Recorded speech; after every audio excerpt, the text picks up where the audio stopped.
ዕለት 30 ጥሪ በስመ አብ ወወልድ ወመንፈስ ቅዱስ አሐዱ አምላክ። ዕለት 30 ጥሪ በዛ ዕለት እዚኣ ቅዱሳት ደናግል ጲስጢስ፣ አላጲስ፣ አጋጲስ አዲኤን ከዓ ሶፍያ ሰማዕትነት ተቐበላ። እዛ ብርክት እዲኤን ካብ ሃገረ አንጾኪያ ካብ ዝማድ ክቡራን እያ።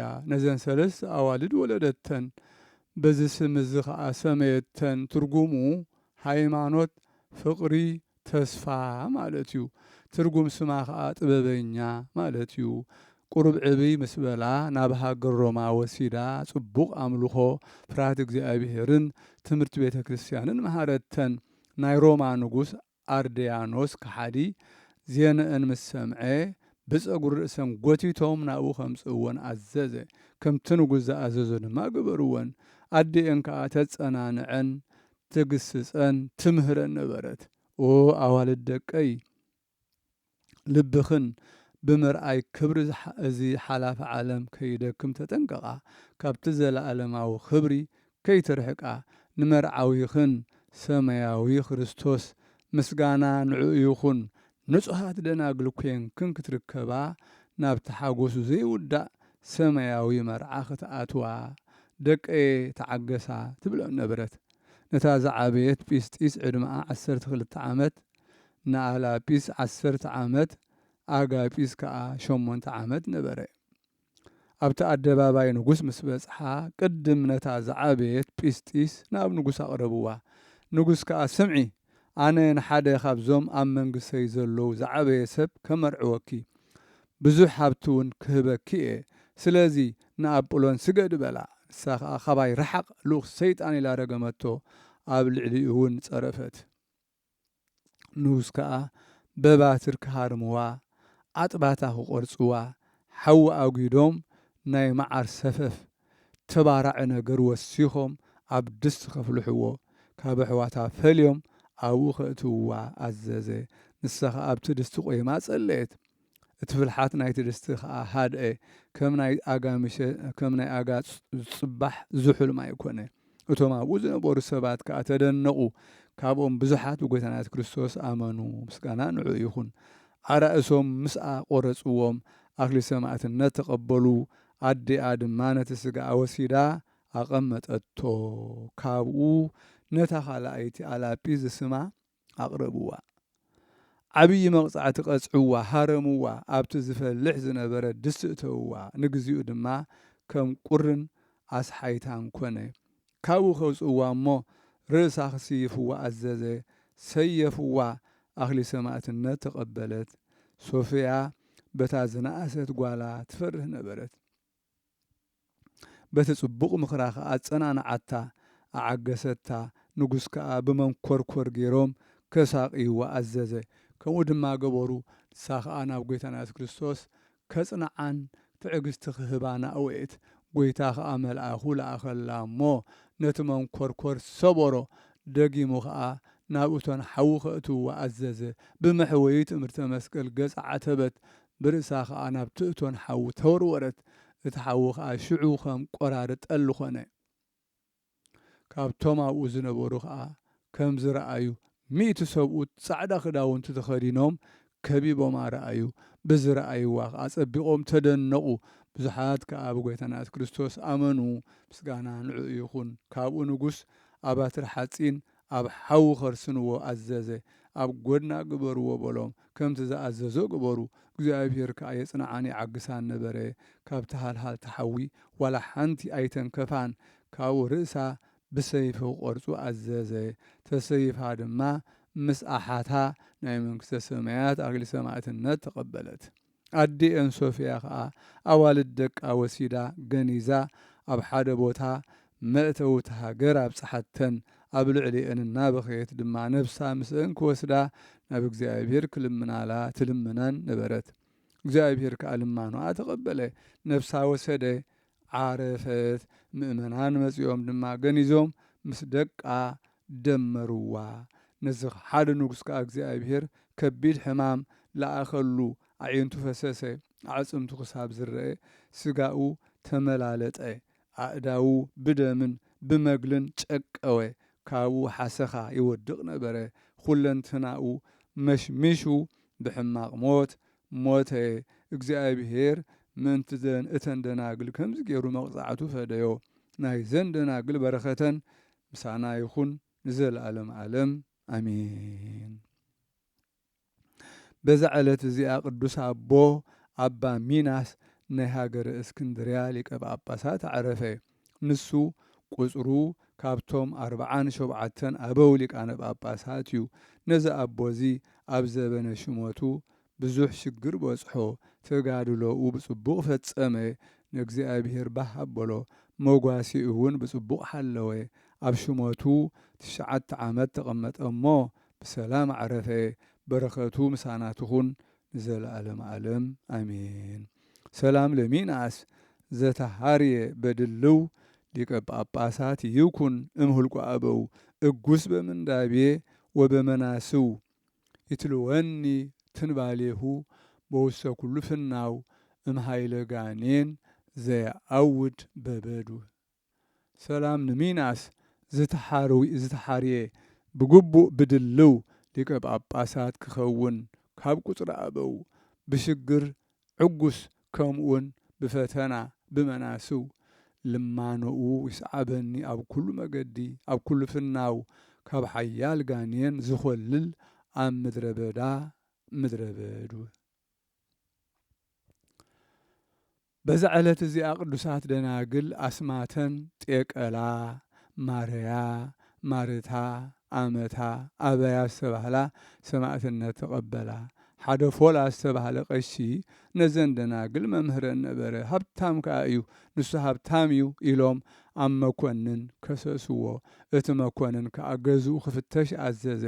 ምስ ፈተሽዎ ነቲ ገንዘቡ ወሰድዎ።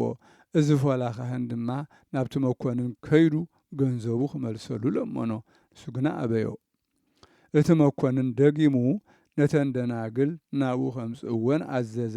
ምስ መፃ ንፀሓይ ክሰግዳ ኣዘዘን። ንሳተን ከዓ ኣበያኦ ንፎላ ካህን ሕሉቕ እንተበሊዕካ ደሙ እውን እንተሰቲኻ ገንዘብካ ክመልሰልካ እየ ይብሎ። ፎላ ከዓ ከምቲ ዝኣዘዞ ይገብር። ንክርስቶስ ድማ ክሓዶ ምስጋና ንዑ ይኹን። መሊሱ ዝመኮንን ነዚ ቀሺ ምክንያት መቕተሊ ምሰኣነሉ ነዘን ደናግል ሓባቢልካ ሃይማኖተን ከምዚ ክሕዳን ተጌርካየን ኣነ ገንዘብካ ክመልሰልካ እየ በሎ።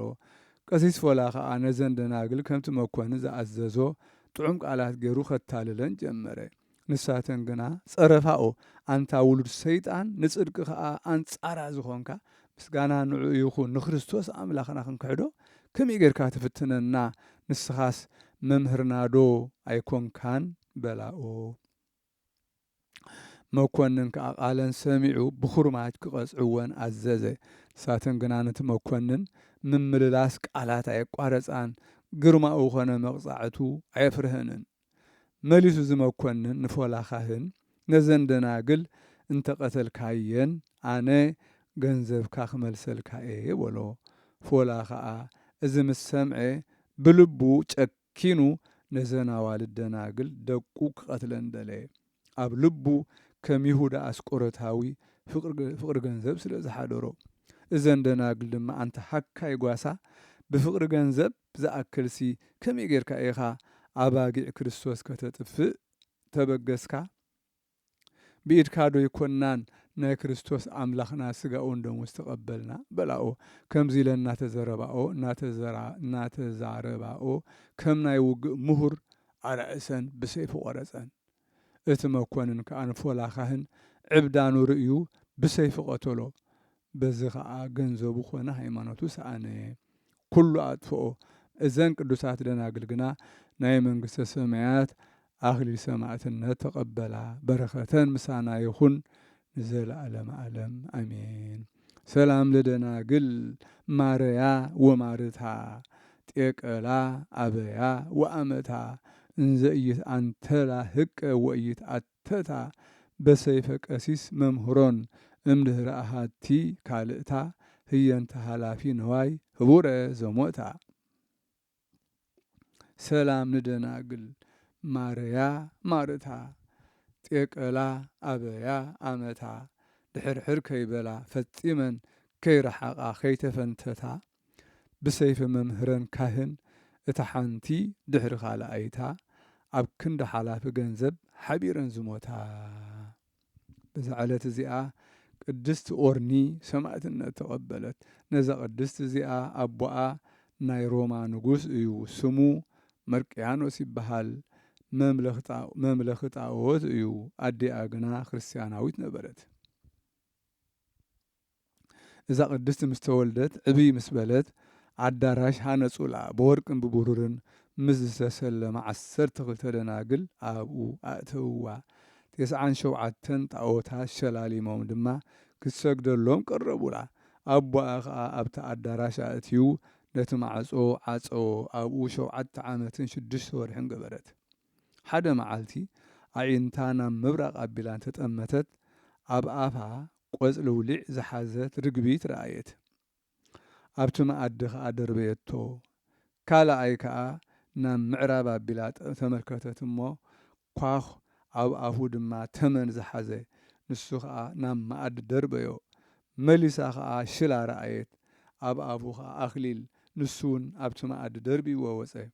እቲ ራእይ ምስ ተፈጸመ ብዛዕባኡ ተደነቐት። እቲ ኣቦኣ ዝመደበላ መምህራ ምስ መፀ ታዝራእየታ ራእይ ነገረቶ። ንሱ ከዓ እቲ መምህራ ርግቢት ትምህርቲ መንፈስ ቅዱስ እያ፣ ቆጽሊ ውሊዕ ከዓ ማሕተም ጥምቀት እያ፣ ኳኽ ከዓ ሓደ ንጉስ እዩ፣ ተመን ከዓ ሽግር እዩ፣ ሽላ ከዓ ጽኑዕ ንጉስ እዩ፣ ኣኽሊል ከዓ ክብሪ ቅዱሳን ሰማዕታት እዩ። ንስኺ ምእንቲ ስም ክርስቶስ ክትሳቀይ ኢኺ ይበላ። ካብኡ ምስ ዓበየት ኣቦኣን ኣዴኣን ናብኣ መፁ እሞ ብዛዕባ ሕፀ መርዓ ተዛረብዋ። ቅድስቲ ኦርኒ ከዓ ክሳብ 7 መዓልቲ ተዓገሱ ንበለቶም። ብድሕሪ እዚ ናብ ዝመረፆ መገዲ ክመርሓ ናብ እግዚአብሔር ጸለየት። መልአክ እግዚአብሔር ናብኣ መፀ እሞ ጽንዒ ቀጥ በሊ ረድእ ሃዋርያ ጳውሎስ ጢሞቴዎስ ክመጻኪ እዩ፣ ጥምቀት ክርስትና ከጥምቀኪ እዩ፣ ምእንቲ ስም ክርስቶስ ሰማዕትነት ክትቅበሊ ኢኺ በላ። ካብኡ ጢሞቴዎስ መፀ። መንደቕ ገዛኣ ሰንጢቑ ኣተወ። ኩሉ ትእዛዛት ወንጌል መሃራ ማይ ኣምፀአ። ኣብ ልዕሊኡ ጸልዩ ብስም ኣብን ወልድን መንፈስ ቅዱስን ኣጠመቓ እሞ ካብኣ ኸደ። ቅድስቲ ኦርኒ ከዓ ተንሲኣ ንኹሎም ኣማልኽቲ ቦኣ ሰባበረቶም። ድሕሪ 7 መዓልታት ኣቦኣን ኣዴኣን መጺኦም ከምቲ ናይ ቅድም ተዛረብዋ።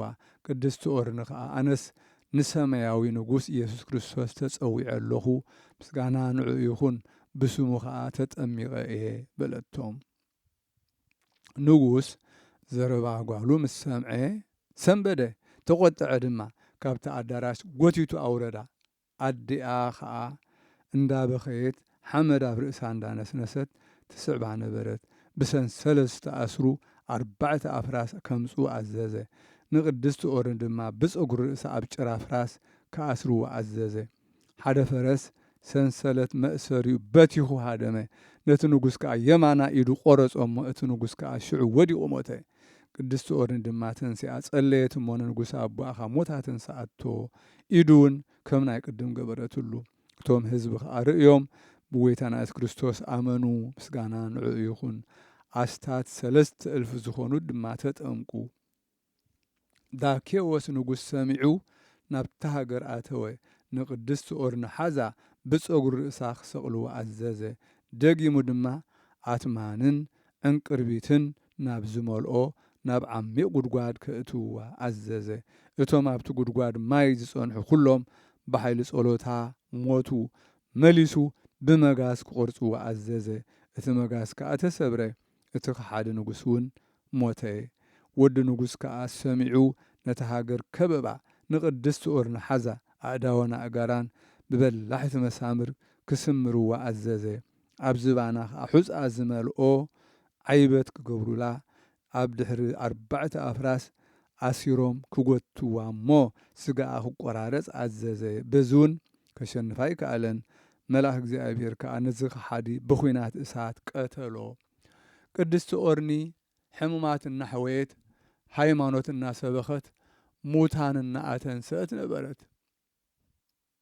ራብዓይ ንጉስ ድማ ናይ ቅድስቲ ኦርኒ ዜና ሰሚዑ መፀ ናብኡ ፀውዓ ንኣማልኽቲ ክትስውእ ኣገደዳ ምስ ኣበየቶ ከዓ ናብ ሓዊ ከእትውዋ ኣዘዘ ካብታ ሓዊ ብድሓን ወፅየ ከዓ ነቲ ንጉስ ረገመቶ ንጉስ ከዓ ነዚ ተኣምራት ምስ ረኣየ ብጎይታና ኢየሱስ ክርስቶስ ኣመነ ካብኡ ንጉስ ፋርስ ናብቲ ሃገር መፀ ንቅድስቲ ኦርኒ ሓዛ በቲ ኣብ ኢዱ ዘሎ ኩናት ወግኣ እሞ ሞተት ሽዑ መልኣክ እግዚኣብሔር መፅኡ ኣተንስኣ ብስም ክርስቶስ እናሰበኸት ከዓ ናብ ዓዲ ኣተወት ድሕሪ ቁሩብ መዓልታት ከዓ ናብ ገነት ሓጎስ ተመስጠት ጸሎታን በረኸታን ምሳና ይኹን ዘለዓለም ዓለም ኣሜን። ሰላም ለኦርኒ ሰናይተ ዝክሪ ወስም ዘበትርጓሚሃ ሰላም ስመኮነኑ ዋላቲ በዘዘዚአሁ ህማም በእንተ አውስቦ ዘስርዓተ ስጋ ወደም ውስተ ህሊናሃ ይስወጠት ፍቅረ አብ ወእም። ሰላም ንኦርኒ ጥዕምቲ ዝኽሪ ጥዕምቲ ስም ትርጉም ስማ ሰላም ዝቐጽዕዋ ንዓኣ ብዝተፈላለየ ሕማም ምእንቲ መውስቦ ስርዓት ስጋ ወደም ኣብ ሕሊናኣ ኣይቀረበን ፍቅሪ ቦ ኾነ ፍቅሪ ደ ፍቅሪ እም። በዛ ዓለት እዚኣ ንቅዱስ ጎርጎርዮስ ራእየ ህውኣት መዘክርታኡ ኾነ ኣማላድነቱ ምሳና ይኹን ንዘለዓለም ዓለም ኣሜን። በዛ ዓለት እዚኣ ኣባ ኣክርስጥሮስ ተጋዳላይ ዓረፈ። እዚ ቅዱስ እዚ ኣብ በረኻ ዮርዳኖስ ይነብር ነበረ። ሓደ መነኮስ ሰጊዱ ከም ዝምባል ሓተቶ ኦ ኣቦይ ኣክርስጥሮስ ምሳይ ፍቅሪ ግበር ተዓራርኽ እሞ ኣነ ብኡ ክጥቀም ግብርኻ ንገረኒ በሎ። ንሱ ከዓ ወደየ ኣነ ምእሰይ ከለኹ ምስ መንኮስኩ ለይተ ለይቲ ናብ ቤተ ክርስቲያን ቅዱስ ቴዎድሮስ ኣብኣ ክጽልእ ኸይድ ነበርኩ። ንሳ ከዓ 18 መደያይቦ ወይ ደረጃታት ኣለውዋ። ኣብ ነፍሲ ወከፍ ሓደ ደረጃ 100 ስግደት እሰግድ ክሳብ ደወል ዝድውሉ ካብኡ ናብ ቤተ ክርስቲያን ኣቱ ኣብኡ ምስቶም ኣሕዋት ቀኖና ይፍጽም ነበርኩ። ብኸም ዝበለ ተግባር 10 ዓመት ነበርኩ በሎ። ሓደ እዋን ካብ ለይትታት እቲ ናይ ዘወትር ጸሎተይ ምስ ወዳእኩ ሕሊናይ ተማረኸ። ጻዕዳ ክዳውንቲ ዝለበሱ 2 ሰብኡት ረአኹ። ንሳቶም መባርህቲ ኣብርሁ ነቲ መብራህቲ ንፍርቁ ኣብርህዎ ንፍርቁ ከዓ ኣጥፍእዎ። ኣነ ከዓ እዚ ግብሪ እዚ እንታይ እዩ በልክዎም። እቶም ኣቦታት ከዓ ከም ዝበሉኒ ንብጻዩ ዘፍቅር ኩሉ መብራህቱ ይበርህ። ኣነ ከዓ ናተይ መብራህቲ ኸ ኣየናይ እዩ በልክዎም። ንሳቶም ከዓ ምስ ኣሕዋትካ ተፋቐር ንሕና ከዓ ነቲ ቀንዲልካ ኸነብርሆ ኢና በሉኒ። ምስ ተበራበርኩ ከዓ ዋላ ሓደ ኣይረኸብኩን። ካብኡ ኣክርስጥሮስ በይኑ ናብ ደብረ ሲና ኸደ። ኣብኡ ከዓ እናተጋደለ 50 ዓመት ተቐመጠ። ድሕሪዚ ምስ ኣሕዋትካ ክትነብር ናብ ገዳምካ ተመለስ ዝብል ቃል ናብኡ መፀ። ንሱን ናብ ገዳሙ ተመልሰ ብሰላም ካዕረፈ። ካብ መቃብሩ ከዓ ተኣምራትን መንክራትን ተራእዩ። እግዚኣብሔር ብጸሎት ይምሓረና ንዘለዓለም ዓለም ኣሜን። ሰላም ለአክርስጥሮስ አመ ህሊናሁ ተፄወወ ርሱያነ አልባስ ጸዓዳ ረኪቦ እደወ እምእሉ ዘይቤ ነገረ ምዕዳን ለበወ በመልአ ልብከ ተፋቅር ኣሃወ ከመ ቀንዲልከ ያስተርኢ ህትወ። ሰላም ንአክርስጥሮስ ምስተማረኸ ሕሊናኡ ጻዕዳ ኣልባሳት ዝለበሱ ሰብኡት ረኺቡ ኣብኡ ካብኣቶም ሓደ ዝበሎ ዘረባ ምዕዶ ሰሚዑ ተፋቐር ምስ ኣሕዋትካ ልብኻ ብምሉኡ ቀንዲልካ በሪሁ ክረአ እዩ ሽዑ። በዛ ዓለት እዚኣ 13,040 ነፍሳት ማሕበር ቅድስቲ ኦርኒ ሰማዕትነት ተቐበሉ። ከምኡውን ንጻድቃን ናይ ደብረ ዲዮጓ መዘከርታ ዕረፍቶም እዩ። በረኸቶም ምሳና ይኹን ዘለዓለም ዓለም ኣሜን።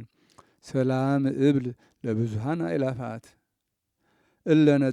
እለነጺሮሙ ኣምኑ ትንሣኤ ኦርኒ እሞት እሉ ኣሃው ዘእምአሃቲ ጥምቀት ይሰውሩኒ በጽድቆሙ እምጌጋይ ክሱት ሀፍረተ ባዕሉ ፍጹመ ከመ ይሴውር ቤት ሰላም ብል ንብዙሓት ኣእላፋት ርእዮም ዝኣመኑ ትንሣኤ ኦርኒ ካብ ሞት ንሳቶም ኣሕዋትዮም ካብ ሓንቲ ጥምቀት ብጽድቆም ይሕብኡኒ ካብ ግሉጽ ጌጋይ ካብ ስሕተት ሕፍረት ሃብታማቱ ፍጹም ከም ዝሓብእ ቤት ናይ ወርሒ ጥሪ ምንባብ ብሰላም እግዚኣብሔር ተፈጸመ ምስጋና ንዘለዓለም ንዕኡ ይኹን ኣሜን።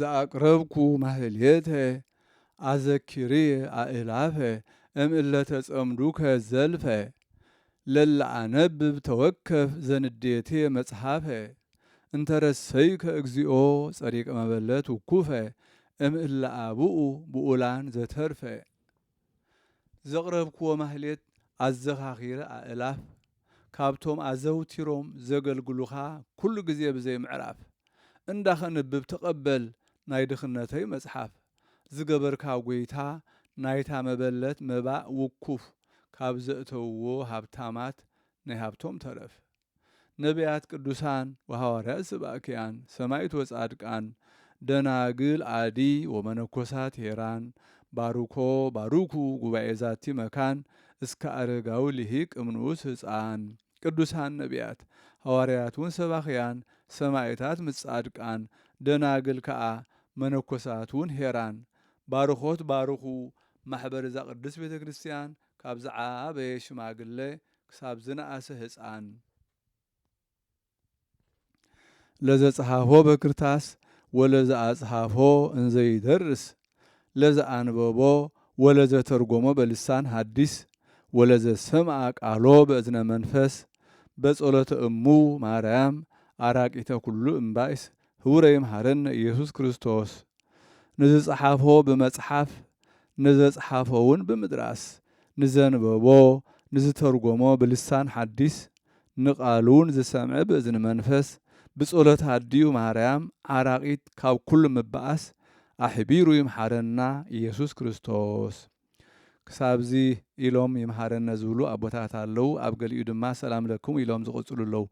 ሰላም ለክሙ ጻድቃን ወሰማዕት እላእረብክሙ በዛቲ ዕለት መዋእያነ ዓለም አንትሙ በኩሉ ትዕግስት ሰአሉ ቅድመ ፈጣሪ በኩሉ ሰዓት እንበለ ንስሐ ችያነ ኢይንሣእ ሞት ሰላም ንዓኹም ጻድቃን ምስ ሰማዕታት ዝዕረፍኩም በዛሎም ዕለት ንዓለም ዘሰነፍኩም ኢኹም ንስኻትኩም ብኩሉ ትዕግስት ኣብ ቅድሚ ፈጣሪ ለምኑ ብኩሉ ሰዓት ብዘይካ ንስሓ ንኣና ከይወስደና ሞት ሰላም ለክሙ ጻድቃነ ዛቲ ዕለት ኩልክሙ እዱ ኣንስ በበኣስማቲክሙ ቅዱሳነ ሰማይ ወምድር ማኅበረ ሥላሴ አንትሙ ዝክሩነ በጸሎትክሙ በእንተ ማርያም እሙ ከመ ትዕቀቡነ ተማሂፀነ ለክርስቶስ በደሙ ሰላም ንዓኹም ናይዛ ዕለት እዚኣ ጻድቃን ኩልኹም ሰብኡትን ኣንስትን በበኣስማትኩም ቅዱሳን ሰማይን ምድርን ማሕበር ሥላሴ ንስኹም